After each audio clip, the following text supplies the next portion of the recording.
এবারের এসএসসি পরীক্ষায় ৫১টি স্কুল থেকে কেউ পাশ করেনি। আবার দেশ সেরা ১০ স্কুলের মধ্যে ৯টি ঢাকা শহরের। কেন এই পরিস্থিতি? শিক্ষাবিদরা বলছেন এমপিও করার ক্ষেত্রে নীতিমালা না মানায় এমনটা হয়েছে। আর অন্যদিকে দুর্বল স্কুলকে সবলের সাথে একীভূত করার আগে অংশীজনদের সাথে আলোচনার পরামর্শ দিয়েছেন তারা। তাসলিম তৌহিদের প্রতিবেদন। এসএসসি ও সমমানের পরীক্ষার ফলের সময় দেখা যায় প্রতি বছরই অর্ধশত প্রতিষ্ঠান থেকে কেউ পাশ করেনি। গত দশক জুড়েই চলছে এমন পরিস্থিতি।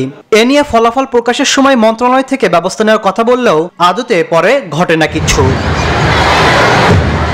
এবারও যেমন শিক্ষামন্ত্রী বলছেন দুর্বল শিক্ষা প্রতিষ্ঠানকে সবল করার জন্য বিভিন্ন পদক্ষেপ নেবেন তারা। যদি কাম্য শিক্ষার্থীর সংখ্যা প্রতিষ্ঠান যদি ধরে রাখতে না পারে সেখানে সরকারের সহযোগিতা অব্যাহত রাখা যাবে না। বিষয়টিকে স্বাগত জানাচ্ছেন শিক্ষাবিদরা। তারা বলছেন এটি করার আগে আলোচনা করতে হবে অংশীজনদের সাথে। শিক্ষার্থী, আরেকটা হচ্ছে শিক্ষক, আরেকটি হচ্ছে শিক্ষা প্রতিষ্ঠান আর অভিভাবক। এরা তো আপত্তি করবেন যে আমরা যাব না অন্যদের সাথে। ফলে এদের সাথে আলাপ আলোচনা করে একটা পরিকল্পনার আওতায় করতে হবে, যেটাকে আমরা বলি পর্যালোচনা সভা ইত্যাদি স্থানীয় পর্যায়ে করে এইটা করে ফেলতে হবে যে তাদের কাছ থেকে যদি আমরা মতামতগুলো নিয়ে আসি তাহলে এটা নিয়ে পরে খুব একটা ঝামেলা হবে বলে আমার মনে হয় না। মানে সব কিছু চিত্র সামনে এনে আরও যারা এই বিষয়ে বিশেষজ্ঞ তাদের মতামতের ভিত্তিতে সিদ্ধান্তটা চূড়ান্ত হওয়া দরকার। তবে যদি এরকম আমার গবেষণা সাপোর্ট করে যে না এগুলো মার্চ করলে আমাদের দেশের জন্য ভালো হবে, অনেক সময় হতে পারে স্টুডেন্ট পাচ্ছে না। এবারও যথারীতি গ্রামের চাইতে ঢাকা ও শহর অঞ্চলের বিদ্যালয়ের ফলাফল বেশ ভালো। এমনকি সেরা ১০ স্কুলের ৯টি ঢাকা শহরে অবস্থিত। বারবার কেন ঘটছে এমনটা?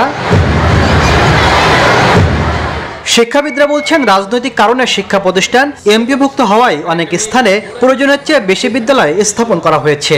নামমাত্র প্রতিষ্ঠান গড়ে তোলার কোনো দরকার নাই। তা আমি বলবো যে বড় একটা কারণ হলো যে প্রতিষ্ঠানগুলো ফেল করেছে অনেক একজন শিক্ষার্থী পাশ করেনি। আমরা যদি শুধু প্রতিষ্ঠানকে দায়ী করি এটা কিন্তু আসলে আমি বলবো যে ঠিক হবে না।